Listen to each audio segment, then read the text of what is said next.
Alright, so today we've got a very quick and dirty ITX build. This is for myself, so it doesn't have to be fancy, and I'm trying to save some money, so we're going to be recycling some parts from some old builds.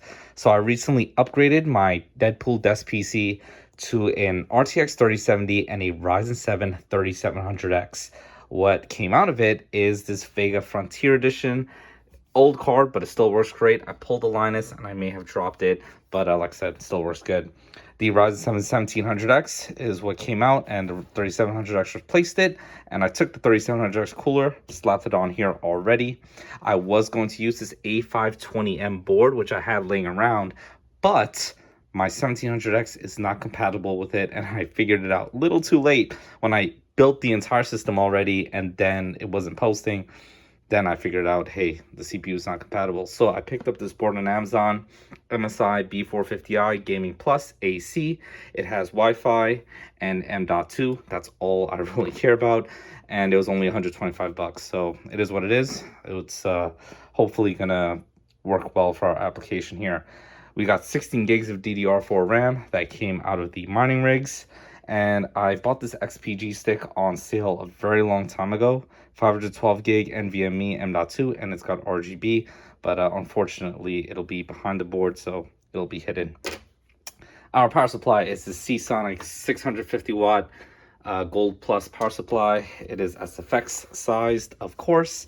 And I guess the real star of today's show is this case from some company named SGPC. This is actually their side panels, but I never heard of them before, but it's 125 bucks for this case, which is kind of pricey, especially when you compare it to an H510, which is significantly better.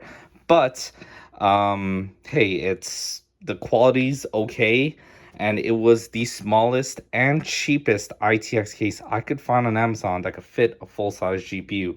So I guess it's worth the money, maybe. We'll see. Let's go ahead and build it again. I already don't like the mounting for the power supply, and I do have quite a few complaints because, like, look at how tight the wiring has to be down there. It's just absolutely insane.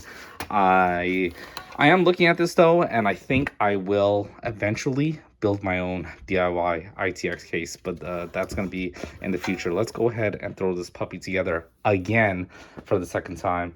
And I apologize for the drop in quality. I'm recording on the iPhone 12. I want to see how this is going to be compared to my Sony, because it's in my car and I'm too lazy to go get it. So let's roll this time lapse.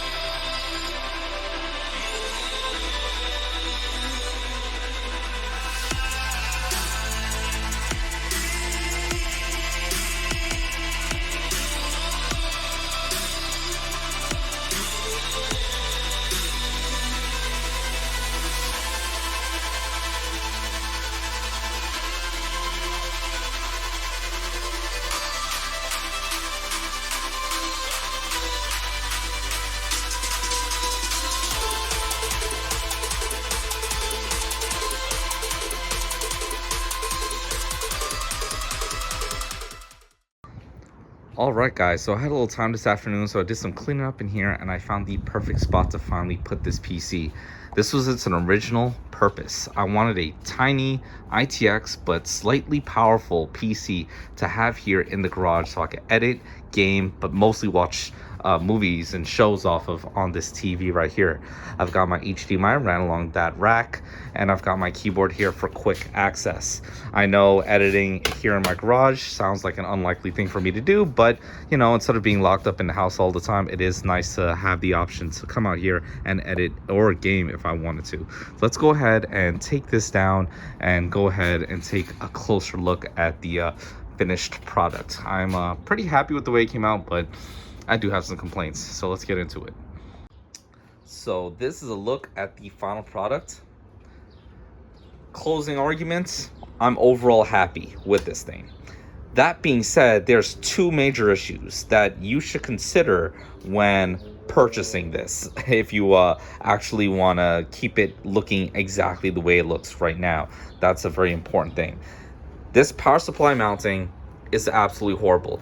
This case needs to be like a 1/4 inch taller for it to actually function right. And I mentioned it earlier, you know, that it sucks, and hey, I'm going to repeat it again. It sucks. You basically have to plug your cables in and then shove it in there. And if you really want to wire manage in here, what you'd have to do is like go to Cable Mod or someone, get some custom made cables so they'll fit just right and you won't have any extra showing in places and making it look unneat.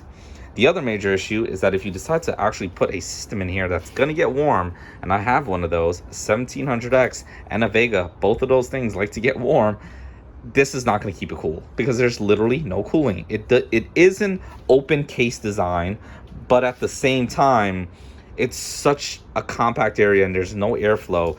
What you're going to have to do is basically what I'm going to do is I'm going to put two 120 mil fans, just rest them on the top and just plug them into the motherboard and have them blow air straight down and hope that keeps everything cool. Because I turned on Cold War the other day and it starts to get warm real quick.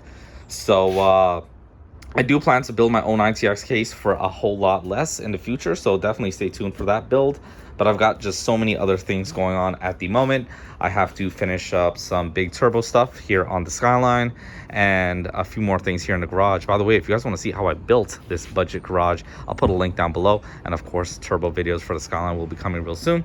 Other than that, I hope you guys stay safe and I'll see you in the next one.